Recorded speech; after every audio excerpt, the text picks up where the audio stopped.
Isang pagod na ina, 3 gutom na anak, isang abang bangketa sa ilalim ng nagbabagang araw ng Maynila, at isang gwapong dayuhan na may hindi inaasahang tanong sa kanyang mga labi. Ano ang itatanong niya? At paano ito babago sa kanilang buhay magpakailanman? Sa isang iglap, ang bigat ng kahapon ni Lia ay haharap sa isang kinabukasang hindi niya kailanman pinangahasang isipin.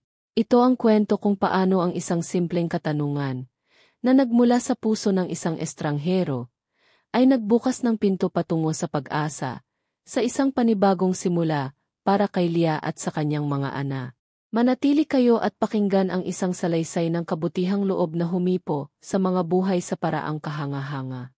Si Lia Santos, sa edad na 20 taon, ay kilala na ang bawat sulok ng pakikibaka. Ang kanyang mga umaga ay nagsisimula bago pa man sumikat ang araw, hindi sa amoy ng mainit na pandesal o kapeng barako, kundi sa malamig na dampi ng sahig na semento sa kanilang munting barong-barong sa isang siksikang eskinita sa Tondo. Ang kanyang 3 anak, si Kiko, 7, na may mga matang masyadong matanda para sa kanyang edad, si Maya, 5, na ang katahimikan ay nagkukubli ng matalas na pag-iisip, at si Leo, ang bunso, 2 kaunggulang pa lamang, na ang mga ngiti ay tila hiyas na pakaunti ng pakaunti, ang siyang araw at buwan sa kanyang madilim na kalangitan. Ang ama nila, isang multo na lamang, naglaho ng si Leo ay sanggol pa lamang, nag-iwan ng mga pangakong napako at isang pusong sugatan kay Lia. Araw-araw ay isang walang katiyakang paglalakbay. Mula sa paglalabada, para sa mga kapitbahay na ang bayad, ay halos hindi sa papambili ng 1 kilong bigas, hanggang sa pagtitinda ng sampag-ita sa labas ng simbahan na ang kita ay nakadepende sa habag ng mga dumadaan. May mga gabing ang hapunan nila ay lugaw lamang na may asin, o mas masahol pa, si Lia ang hindi kakain, para lamang masigurong may laman ang tiyan ng kanyang mga anghel. Ang kanyang dating pangarap na makapagtapos ng high school, marahil ay kumuha ng kursong bokasyonal, ay natabunan na ng mas kagyat na pangangailangan, ang mabuhay sa susunod na araw. Ang kanyang likas na kagandahan, na minsan ay napapansin pa rin sa kanyang mga maamong mata at hugis ng mukha, ay madalas na nakakubli sa ilalim ng pawis, alikabok, at ng walang katapusang pagod.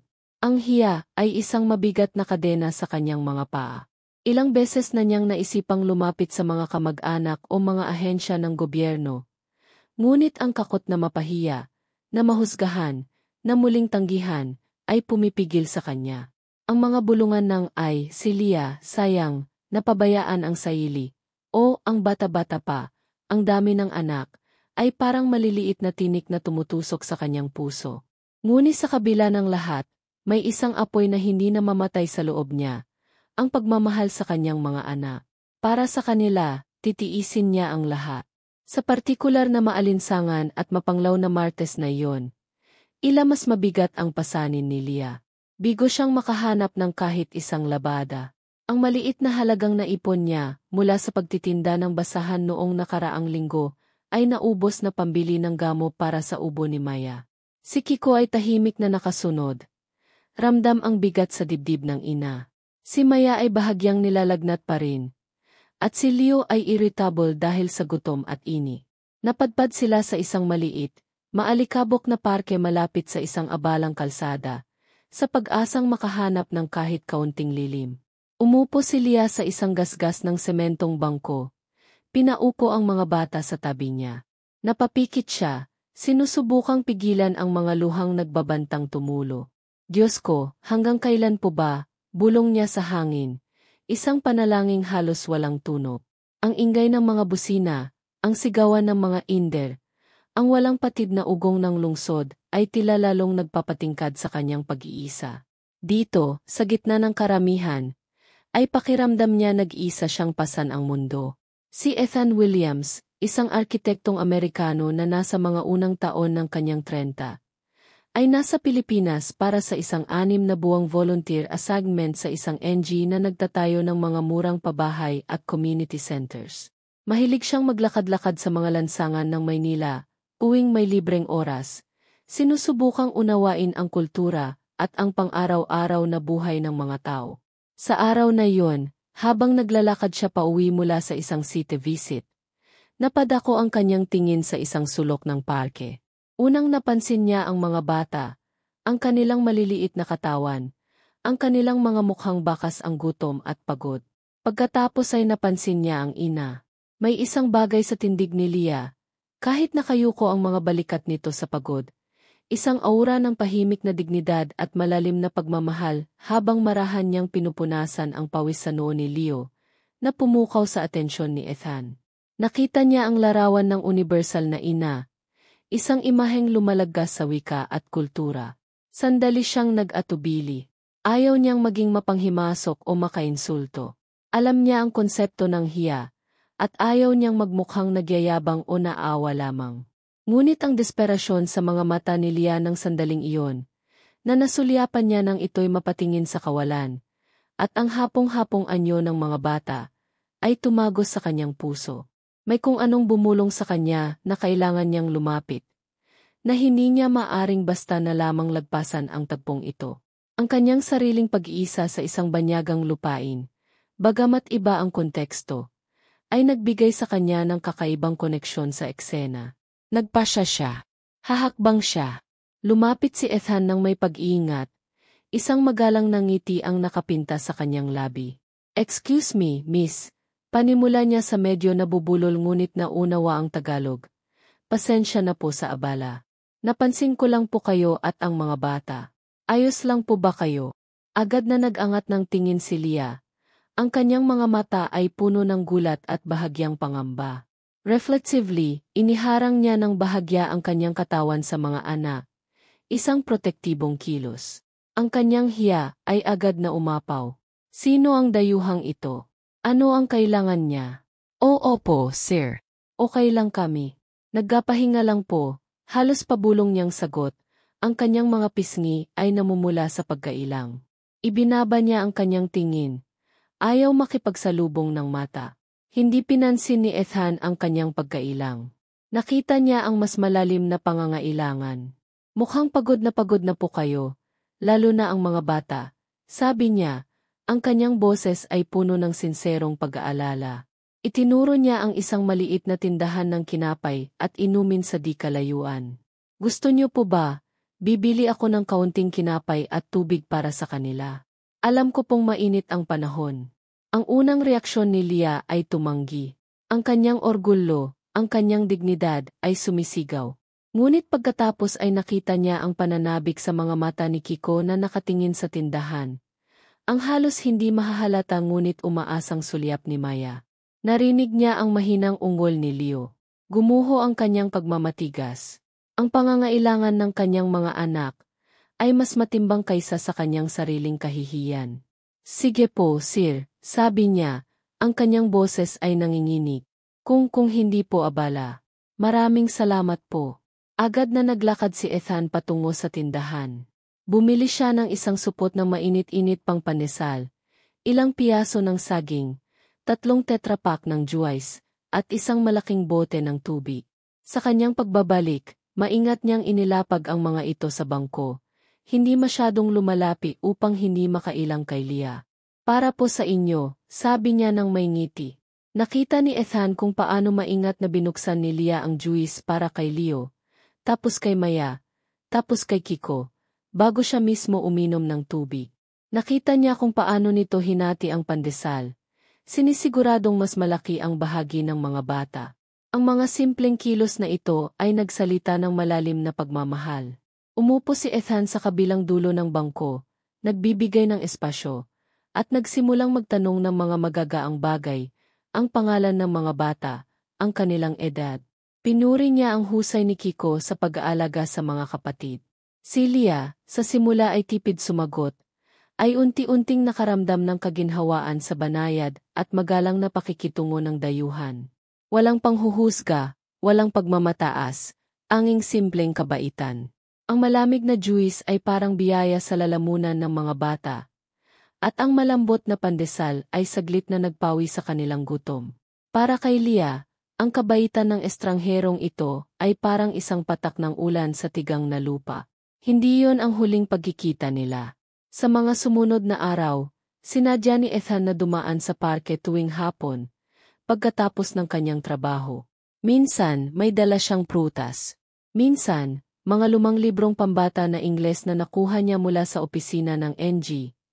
Iniisip na baka magustuhan ni Kiko at Maya. Hindi niya ito ginagawang obligasyon o isang malaking bagay. Palagi itong kaswal, na parang nagkataon lang. Dahan-dahan, nagsimulang magkwento si Lia. Hindi tungkol sa pagrereklamo, kundi tungkol sa mga maliliit na detalye ng kanilang buhay. Ikinuwento niya ang hirap sa paghahanap ng regular na trabaho dahil hindi siya nakatapos ng pag-aaral. Kahit ano naman pong marangal na trabaho, Sir Ethan, papasukin ko, sabi niya isang hapon, habang pinapanood niya ang mga anak na naglalaro ng sungka gamit ang mga batong pinulot nila. Kaya ko pong maglaba, maglinis, magluto. Mabilis naman po akong matuto. Sa mga pag-uusap nila, napansin ni Ethan ang talas ng isip ni Lia, ang kanyang praktikal na kaunungan, at ang kanyang hindi matatawarang katatagan. Nalaman din ni Lia na si Ethan ay isang arkitekto na tumutulong sa pagdisenyo ng isang community center sa isang kalapit na barangay. Isang hapon, naabutan ni Ethan si Lia na balisa. Katatapos lang niyang tanggihan sa isang ina-applyang trabaho bilang katulong sa bahay dahil masyadong bata pa daw siya at baka hindi kayanin ang 3 anak. Nakita ni Ethan ang panibagong pagkadismaya sa kanyang mga mata. Sir Ethan, sabi ni Lia, ang boses ay bahagyang nanginginig, minsan po, parang gusto ko na lang sumuko. Pero tinitingnan ko ang mga anak ko, hindi pwede. Lia, sabi ni Ethan, ang kanyang tono ay seryoso ngunit mabay. Nakikita ko kung gaano ka kasipag at kung gaano mo kamahal ang mga anak mo. Hindi ka dapat sumuko. Pagkatapos ay nagkwento si Ethan ng kaunti tungkol sa kanyang sariling mga pinagdaanan, hindi kasing hirap ng kay Lia. Ngunit mga pagkakataong naramdaman din niya ang pagkabigo. Ang pagiging bukas ni Ethan ay lalong nagpatibay sa tiwala ni Lia. Naging bahagi na ng routine ng mga bata si Kuya Ethan. Si Kiko ay nagpakita na ng kanyang mga drawing. Si Maya, na dati laging nakatago sa likod ng ina, ay ngumingiti na kapag dumarating si Ethan. Minsan, inabutan pa siya nito ng isang munting bulaklak na pinitas mula sa damuhan. Si Leo naman ay kumakaway na. Para kay Lia, ang presensya ni Ethan ay naging isang angkla. Isang paalala na may kabutihan pa rin sa mundo. Napansin ni Ethan kung paano, sa kabila ng kanilang kahiyapan, ay laging malinis ang damit ng mga bata. Kahit paano ay tinatagyan. Nakita niya ang determinasyon ni Lia na panatilihing disente ang kanilang kalagayan hanggat maaari.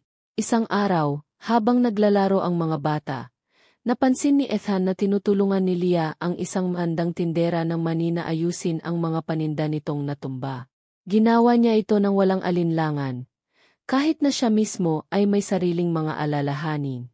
Ang maliit na kilos na iyon ay lalong nagpakita kay Ethan ng tunay na karakter ni Lia. Pagkaraan ng ilang linggo ng kanilang mga kaswal na pagkikita, isang hapon, umupo si Ethan sa tabi ni Lia na may kakaibang determinasyon sa kanyang mukha.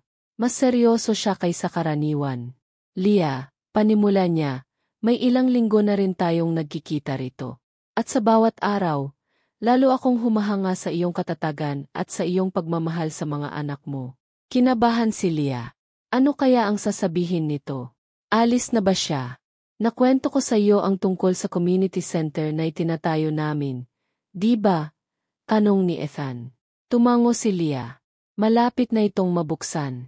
At mangangailangan sila ng mga tao para patakbuhin ito. Mga taong mapagkakatiwalaan, masisipag, at may pusong handang maglingkod sa komunidad. Huminga ng malalim si Ethan. Umingin siya ng diretso sa mga mata ni Lia. Lia, nakikita ko ang mga katangiang iyon sa iyo. Nakikita ko ang iyong potensyal. Kaya gusto kong itanong sa iyo, ito ay isang katanungang maaring maging simula ng isang malaking pagbabago, kung papayag ka. Pinigil ni Lia ang kanyang hininga. Ang tibok ng kanyang puso ay malakas na kumakabog sa kanyang dibdib. Naririnig niya ito sa kanyang mga tainga. Lia, nagpatuloy si Ethan. Ang kanyang boses ay banayad ngunit matatag.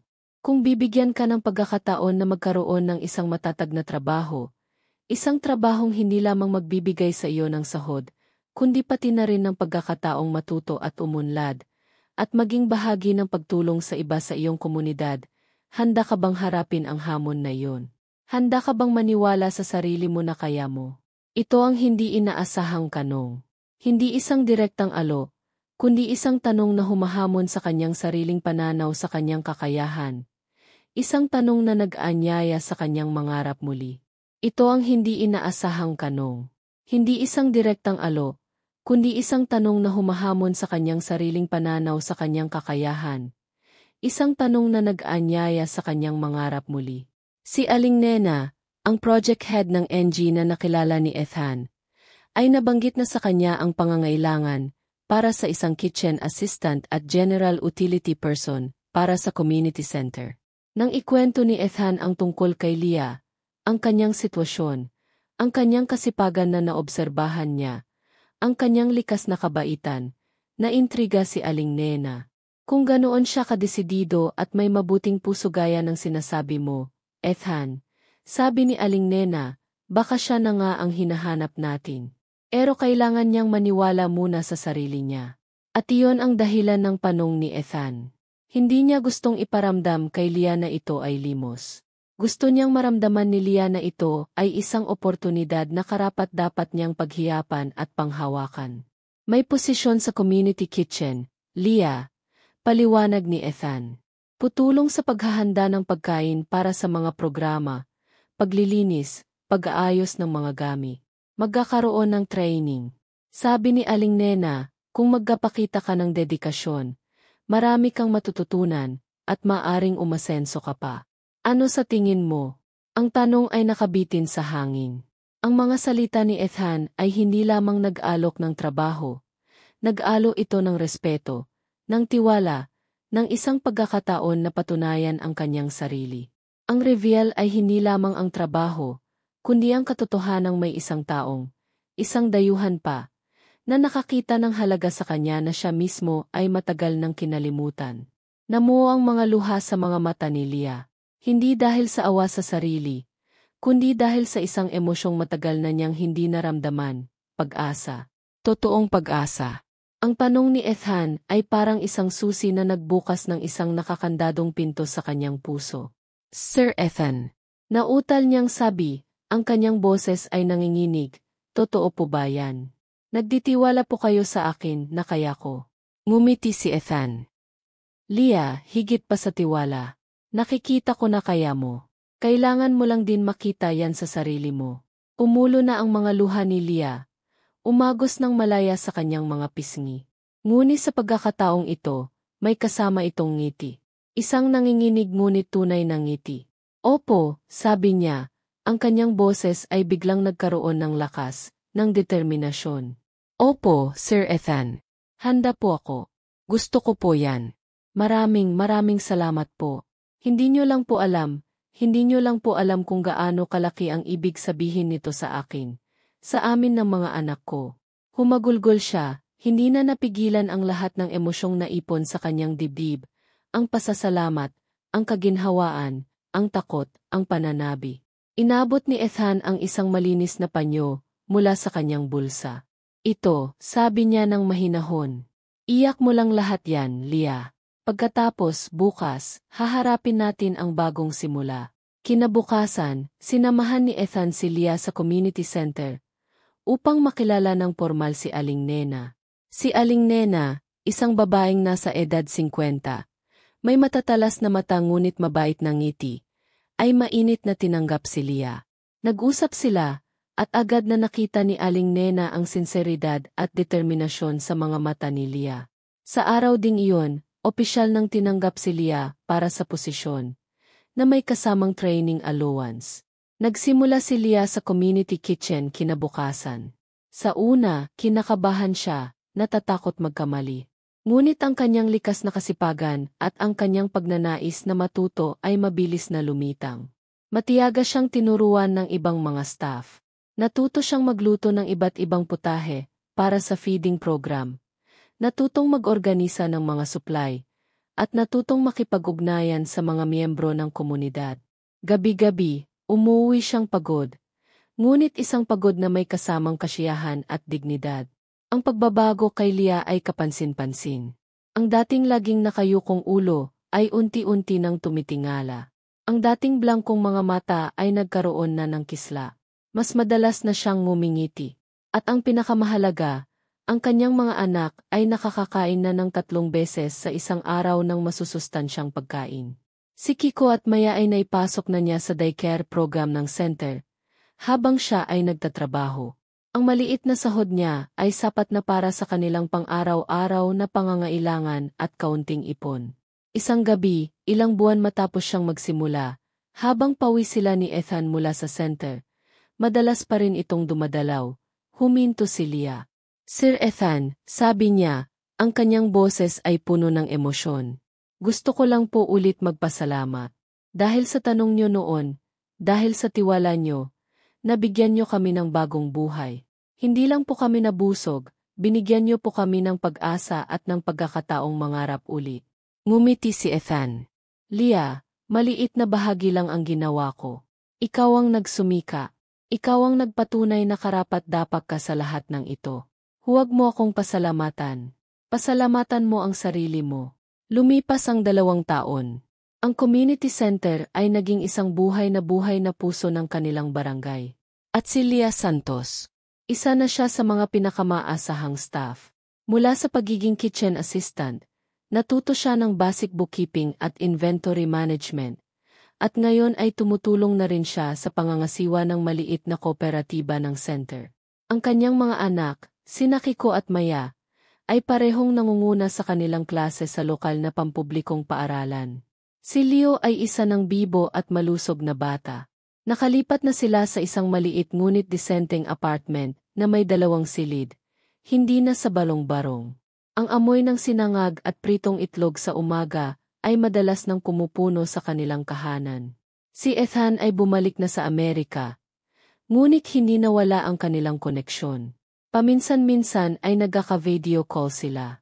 Ipinagmamalaki ni Leah na ipakita ang mga report card ng kanyang mga anak o ang mga bagong proyekto sa center. Si Leah, na minsang tila walang boses dahil sa hiya, ay natutunan ng magsalita para sa sarili at para sa iba. Naging inspirasyon siya sa maraming ina sa kanilang komunidad. Isang buhay na patunay na posibleng makabangon mula sa kahirapan kung may oportunidad at determinasyon. Madalas siyang nagbibigay ng payo at suporta sa mga bagong dating sa center. Ibinabahagi ang kanyang sariling kwento, at ipinapaalala sa kanila ang kahalagahan ng hindi pagsuko. Ang hindi inaasahang kanong ng isang gwapong dayuhan sa isang pagod na Filipina, single mom sa gilid ng kalsada, ay hindi lamang nagbago ng buhay ng isang pamilya. Ito ay nagtanim ng binhi ng kabutihan na patuloy na namumunga. Nagpapakita na ang isang simpleng kilos ng pakikipagkapwa-tao, isang pagkilala sa dignidad ng iba, ay may kapangyarihang lumikha ng mga himala sa araw-araw na buhay. Ang kwento ni Leah at Ethan ay naging isang alamat sa kanilang munting komunidad, isang paalala na ang pag-asa ay maaaring matagpuan sa mga hindi inaasahang lugar, at ang kabutihang loob ay isang wikang naunawaan ng lahat.